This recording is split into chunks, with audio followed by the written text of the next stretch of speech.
And that's why you have viewers, and that's why you have creators. You're either one or the other.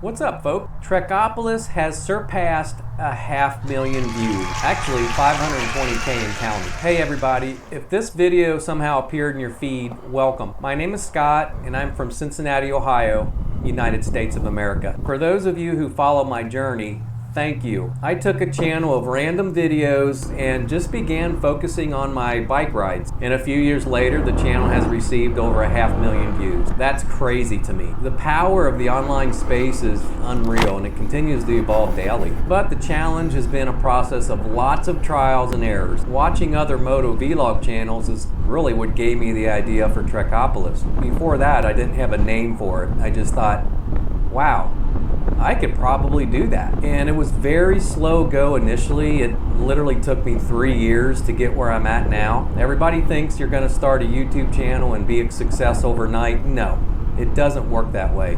You probably got 1%, just like the real world, that happens to. But for the most of us, it takes a lot of grinding and a lot of work and a lot of consistency to do it, you know, week in, week out, year in, year out. The problem that I had was scooters aren't very appealing in America. So, you know, I wasn't expecting much at all. I was just thinking, well, this will be a cool hobby. And it still is, but I shouldn't even call it a hobby, because now I do earn a little bit of revenue from it, but it's not the point. The reason I do this is because I enjoy it. But then I thought, well, look, there's other motovlog channels. There's other people doing the same exact stuff that I do, and they have millions of subscribers. So I know it's possible. But with that said, over the years, I can't tell you how many times I thought about quitting. I was close to hitting delete of all my videos multiple times. I gotta be honest with you. But I'm one of those guys, I don't quit. I never do. I've never been a quitter. It's not my blood. So I just kept plugging away thinking, you know, something will change one day. So success on YouTube for me, it's not about money. It's not about fame.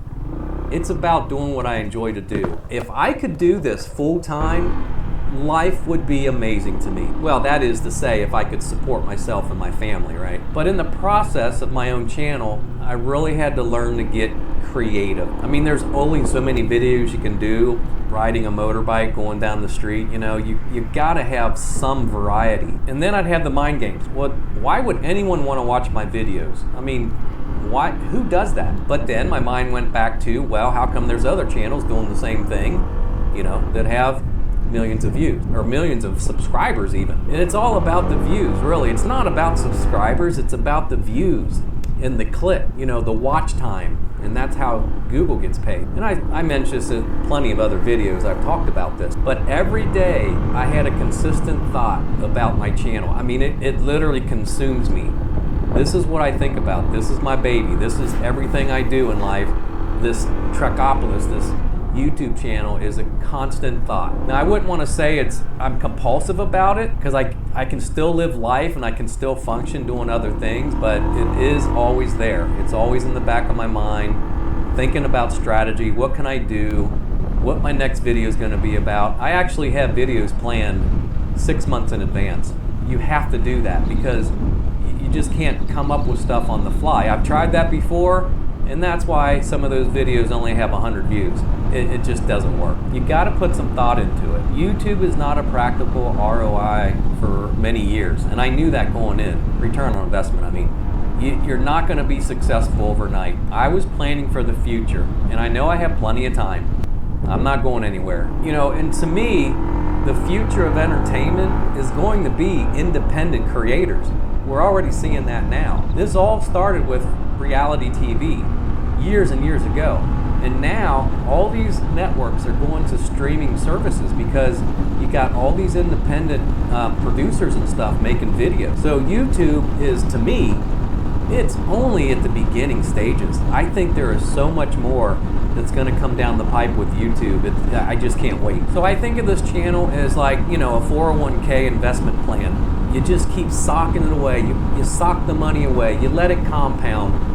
And by the time I get to an age where I can maybe retire from my day job, then I might have some, you know, big dividends paying off on this channel. You gotta just keep pressing forward though. And honestly guys, this is the hardest thing I've ever done in my life. And what I mean by hardest is it's the most challenging thing I've ever done in life, because you can't just randomly throw up videos without any thought process. You know, you have to have the whole package, the thumbnail, the title, the keywording, you know, everything. And I had to learn all that over the years, a lot of trial and error, like I said. And what helps me is I watch the best channels that are out there. You guys probably see them too, like Itchy Boots, and you know, the channels that tell a story, the MotoVlog channels that are just engaging and interesting to watch. And no, not everybody can do this. I had to try because I enjoy producing videos, but I get it. You gotta be technical. You gotta know how to edit. You gotta be presentable. And I get it. Not everybody can do that. And that's why you have viewers, and that's why you have creators. You're either one or the other. And what really helps me is the multiple skill sets. You gotta have some experience in this stuff. You know, you can't just, I mean, there's a learning curve. And it's kind of natural for me because I was a graphics designer, I was a sales rep, I went to college for finance, I was a photographer for like 3 decades, and I've been in customer service for as many years. So I combined all those skill sets and knowledge, and it's just like a perfect fit for me, and I love every minute of it. I used to produce college recruitment videos for like high school kids trying to get into college, like soccer recruits and stuff. I was the guy that did the Little League Baseball, you know, videos for the whole team's parents and stuff every year. I mean, hell, they'd be 40 minutes long, and I would just do it because I loved it. I wouldn't charge for that stuff. I mean, there's still parents today that tell me, every now and then we watch our Johnny's little video you did about the baseball. It was so cool, you know. So it's about sharing memories and making memories and stuff. But at the same time, there's a lot of struggles being a creator. You know, I've talked about the trolls. I've talked about the negative comments that you don't want to give attention to, but they happen. It's just anywhere you go today, you got those people that do that for some strange reason. So you have to have thick skin in the online space, no matter where you're at, YouTube, social media. It can really challenge your mental health. So mental health for me is my main concern. I do not want to get stressed with this. And every time I find myself starting to get stressed, I have to step back a little bit and say, okay, be patient. Another video idea will come to you. Don't worry about it. Yeah, mental health is big for me. And this, I think, is where a strong-willed person has an advantage over a lot of other creators, is you've got to have that stability with your mental health, and you got to make sure this does not become a job. You know, then I look back and I'm like, look, I've grinded through plenty of difficult experiences in life, far more stressful than reading a negative comment here and there, because time is the most precious thing any of us have. Every second that passes, just every second is an opportunity that you lose with something. And that's okay. We are allowed downtime, okay? We're allowed to relax. I don't want everybody to feel guilty, oh, I watch too much TV or whatever. But just think about that. Every second that you lose, that's an opportunity that you might have missed, especially if you're wanting to get stuff done, right? But you gotta have that fine balance. You can't become a workaholic either, because that'll kill you faster. And how to grow a YouTube channel, it can be a very complex topic. I've spent years digging into this stuff, watching the best, learning from the best. And I'm like, my gosh, my channel is nowhere near that yet. So if you want to do this, my advice is very, very simple. Be yourself. Because when you be yourself, everything else falls into place. YouTube has 122 million daily viewers. Even if 1% saw your videos, that's still 1 million people that has a possibility to see a video. If you think about the potential, there's no greater opportunity in America to influence and get yourself out there on YouTube, and not to mention all the other social media platforms. But I honestly, guys, I don't really do much social media besides YouTube. I try, but it just sits flat because it's those markets are so oversaturated, in my opinion, and even these social media managers will tell you that. It's very difficult to get exposure anymore.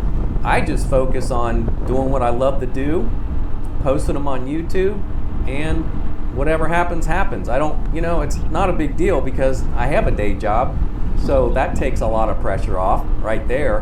But I just do it because I enjoy it. I mean, putting yourself out there is very intimidating at first, but you actually do get used to it. At first, it was very hard for me to even be on camera.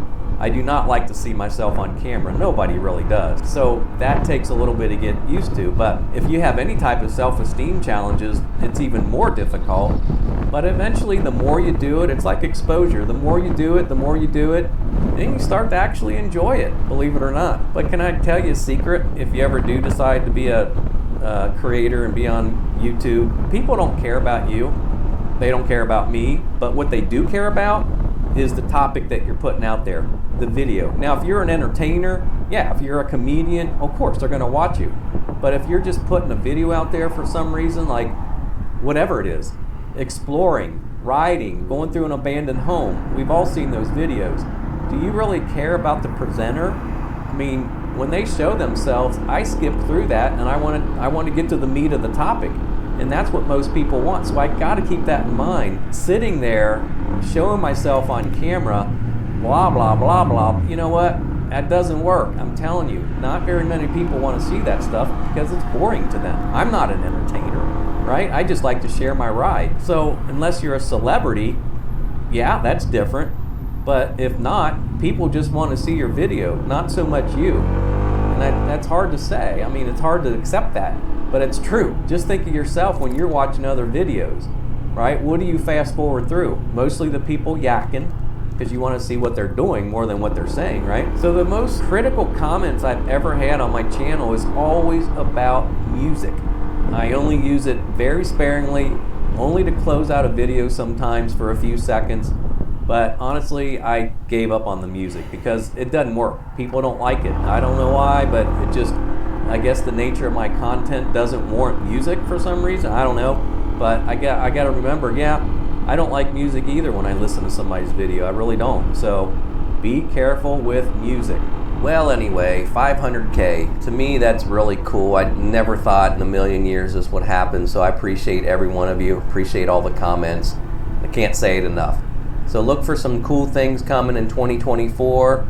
Gonna be a lot more variety. I got some things in the works that's gonna make this channel pop, I believe. So that I'm excited for that. I have a lot of contacts I'm working with and it's gonna happen soon. So some live coming up too. Stay tuned for my next, my very first live, and that's gonna be exciting. A little nerve-wracking, but hey, even if one of you see me online, say hello. You'll be able to chat with me and ask me any questions, and I don't know, I just want to try it, see what happens, but it'll be funny. So stay tuned, thanks again, and you guys be safe out there, okay?